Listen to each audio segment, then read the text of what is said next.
भीलवाड़ा सांगानेर पालेली गांव में गोवंश के मांस के व्यापार के संदेह पर हिंदू संगठन पहुंचे। सुभाष नगर थाने पहुंचकर किया प्रदर्शन।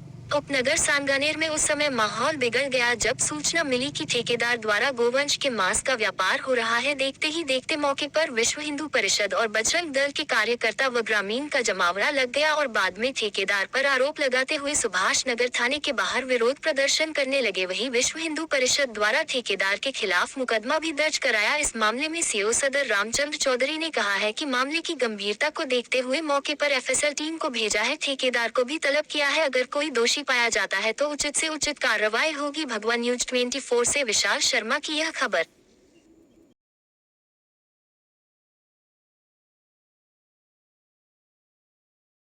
नहीं कर रहा सर, हम इसको 3-4 बजे तक प्रेस करेंगे। उस वक्त हमारे पास एविडेंस आती है तो हम कंटिन्यू करेंगे, नहीं तो नहीं करेंगे।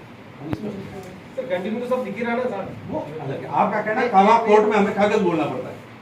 दादा मेरी बात सुनो, तस्वारिया रोड जाते हैं उस साइड में ये जो मृत पशुओं के डिस्पोजल की जगह है, वहाँ पर ये अपने आप को नगर परिषद का ठेकेदार बता रहा है। मनोज करके है बंदा जो अपने आप को नगर परिषद का ठेकेदार बताता है। जो इसके द्वारा जो कुछ हिंदूवादी संगठनों द्वारा ऐतराज़ किया गया कि जो मृत गायें हैं जो लंपी से बीमार हैं और जिसकी बीमारी फैलने की संभावना है, उन गायों की जो मांस वगैरह उनको पैकेट करके सप्लाई करना या बेचना इनके द्वारा आरोप लगाया गया है। और गायों की जो उसका डिस्पोजल का जो प्रॉपर तरीका उसको नहीं करना बताया गया है। और इस संदर्भ में इन्होंने रिपोर्ट दी है। जो रिपोर्ट पे जो विधि सम्मत जो होगी कार्रवाई की जाएगी। मनोज को तलब किया गया है, उससे पूछताछ की जा रही है। क्या मामला है इसमें अनुसंधान के बाद ही कहा जा पाएगा। मनोज ठेकेदार के अलावा और भी कोई बंदों को लेके आएंगे? अभी जो मनोज ठेकेदार है उसी से हम पूछताछ की जा रही है। जो मनोज ठेकेदार के कुछ साथ में काम करने वाले मजदूर वगैरह अलग है, उस संदर्भ में अभी उनसे पूछताछ, क्योंकि जो काम सारा कर रहा था मनोज ठेकेदार ही कर रहा था। सांगानेर से तस्वारिया रोड पर जंगल के अंदर गौ मांस अलग अलग थैलियों में पैक होकर पार्सल के रूप में बेचने के लिए तैयार थे। गांव वालों को, कार्यकर्ता को जानकारी मिली।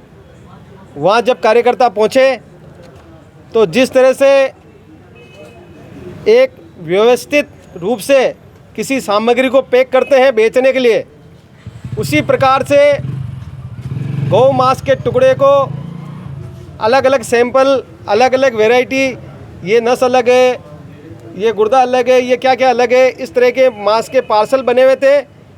और एक गाड़ी भी खड़ी हुई थी। उस गाड़ी में ट्रांसपोर्टेशन के लिए वो पूरा प्रयोग कर रहे थे। पूरा क्षेत्र जंगल टाइप का था। जानकारी में ये भी पता लगा कि नगर परिषद द्वारा गोवंश जो वहाँ लाया जाता है, मृत गोवंश जो लिम्पिक वायरस से है ग्रसित गायें हैं। और दूसरा ये भी जानकारी में आया है कि जो जिंदा गायें हैं उनको भी वहाँ वध करके गौ मांस बेचने का कार्य चल रहा था। आज इसकी रिपोर्ट हमने सुभाष नगर थाने में दर्ज कराई है। प्रशासन से मांग करते हैं कि इस षड्यंत्र को फांस करे। भीलवाड़ा की पवित्र नगरी में यदि इस तरह का कृत्य हो रहा है, गाय मांस बेचा जा रहा है, चाहे इसके पीछे कोई भी संस्था हो, चाहे नगर परिषद हो, चाहे कोई भी स्थानीय लोकल संस्था हो, चाहे किसी भी ठेकेदार कर्मचारी का हाथ हो, वो राज फांस होना चाहिए। और गौ माता को बेचने वाले, गौ माता को मांस जो खरीदते हैं, उन पर सब पे कार्रवाई होनी चाहिए। आज ये रिपोर्ट हमने दर्ज कराई है। गणेश प्रजापत, विश्व हिंदू परिषद विभाग मंत्री। ये कितनी सामग्री होगी, कितना किलो होगा? लगभग 1000 किलो के आसपास गौ मांस वहाँ नजर आया था। उसके सारे फोटो वीडियो आपने भी लिए हैं, वो जानकारी आपके पास भी है। कितने बंदे थे? 6-7 जने थे। ये 2-3 जने और वहाँ से भग भी गए थे जैसे ही पुलिस और कार्यकर्ता वहाँ पहुँचे थे। नगर परिषद की क्या भूमिका लगती है इसमें आपको?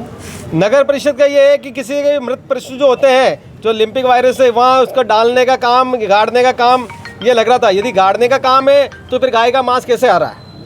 सिक्योर सेफ्टी कॉरपोरेशन, अंश fire and safety solution, fire fighting equipment, repairing and refilling, maintenance के लिए संपर्क करें विशाल शर्मा 8824373381।